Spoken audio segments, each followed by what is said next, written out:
morning. Hello everyone. I am welcoming to you in Hindi lectures. Standard 2 में हमने जो हमारा तीसरी पोयम थी म्याऊ म्याऊ, उसका कई सारी एक्सरसाइज थी वो डिस्कस की थी। शायद हम 3 एक्सरसाइज या 4 उसकी डिस्कस कर चुके हैं। आज हम जो एक्सरसाइज छूट चुकी है आपके चैप्टर में वो कंप्लीट करेंगे। देखो यहाँ तक हमने एक्सरसाइज की थी नोक। चूया ने नाक की नोक पर चूटी भरी। ये हमने देखा था कि ऐसी कई सारी चीजें हैं जिसकी नोक है वो हो सकती है। तो इसमें हमें देखा था चाकू, सुई, किल्ली, पेच, ये सब चीजों में नोक हो सकती है। अब देखते हैं नेक्स्ट एक्सरसाइज चूटी। क्या कहते हैं? चूटी अंगूठे और उंगलियों से भरी जाती है। हम सबको पता है जब हम किसी को चूटी काटते हैं ऐसे, तो वो हम अंगूठे और उंगली से काटते हैं। अंगूठे और उंगलियां से और कौन कौन से काम लिए जा सकते हैं? तो हमें क्या कहा है कि अंगूठे और उंगलियों से जैसे चूटी भरी जा सकती है, उसमें दूसरे कौन से वर्क हो सकते हैं? तो दूसरे हम वर्क कह सकते हैं यहाँ नमक डालना, फिर सुई के माध्यम से कपड़े है वो सिलना, हम ऐसा भी कह सकते हैं। फिर करछी चलाना, ऐसा भी हम कह सकते हैं। तो हमने क्या देखा कि उंगली और अंगूठे से दूसरे कौन से काम लिए जा सकते हैं? चुटकी बजाना, उसके अलावा नमक डालना, उसके अलावा क्या कहा था मैंने? करछी चलाना और सुई के माध्यम से कपड़े सिलना, हम ये काम कर सकते हैं। फिर क्या है नेक्स्ट एक्सरसाइज? शब्दों का उलट फेर। जो हम क्या कहते हैं? सूझा मुझको एक बहाना, मुझको सूझा एक बहाना। क्या कहते हैं? कविता में कही गई इस बात को बातचीत में इस तरह कहेंगे, मुझको एक बहाना सूझा। हमें क्या यहाँ सीख दी गई हुई है कि देखो ये वर्ड्स है वो उसने उलट फेर कर दी है। देखो सूझा मुझको एक बहाना, उसके अलावा जो हमारे सिंटेक्स है यानी कि जो वाक्य रचना है वो हम ये भी कह सकते हैं कि मुझको एक बहाना सूझा। हम सिंपल लैंग्वेज में यही बोलते हैं कि मुझको एक बहाना सूझा। तो ये उलट फेर है ऐसे।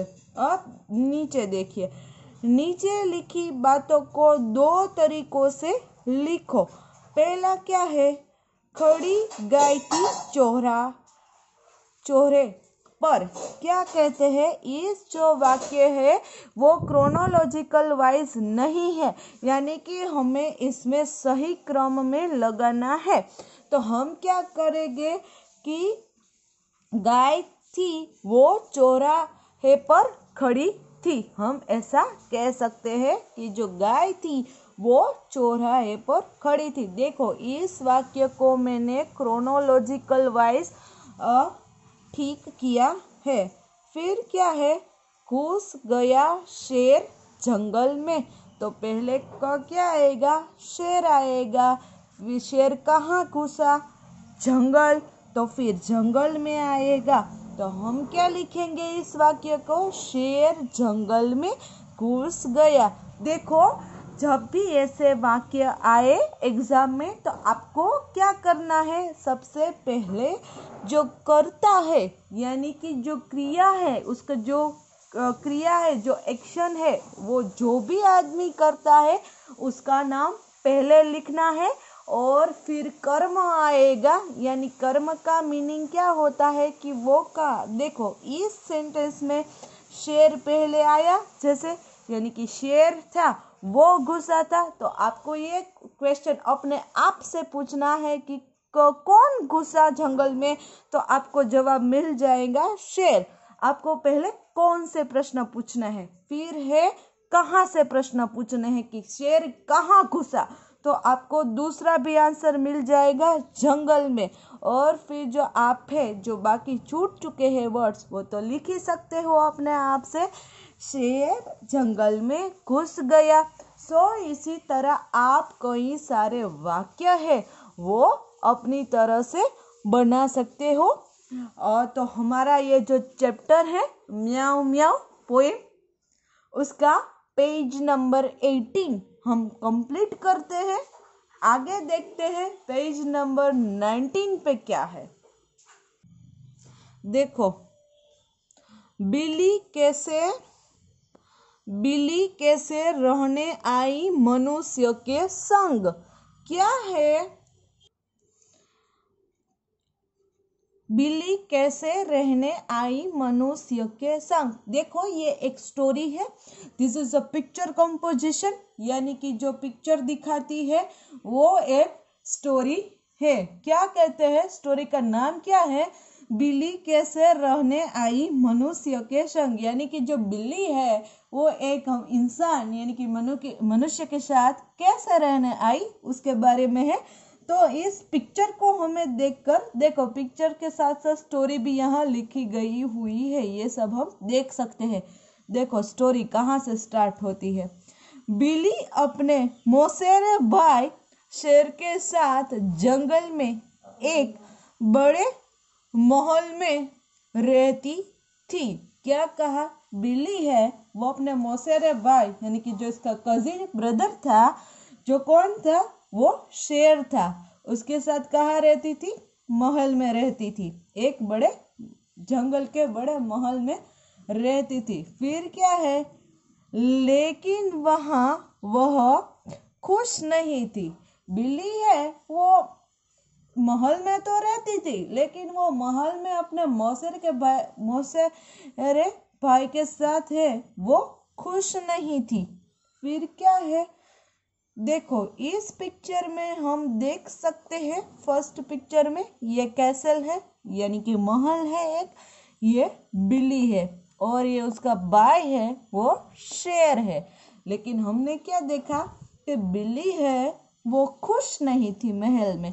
अब देखो ये उसका भाई शेर है वो बोलता है। क्या बोलता है?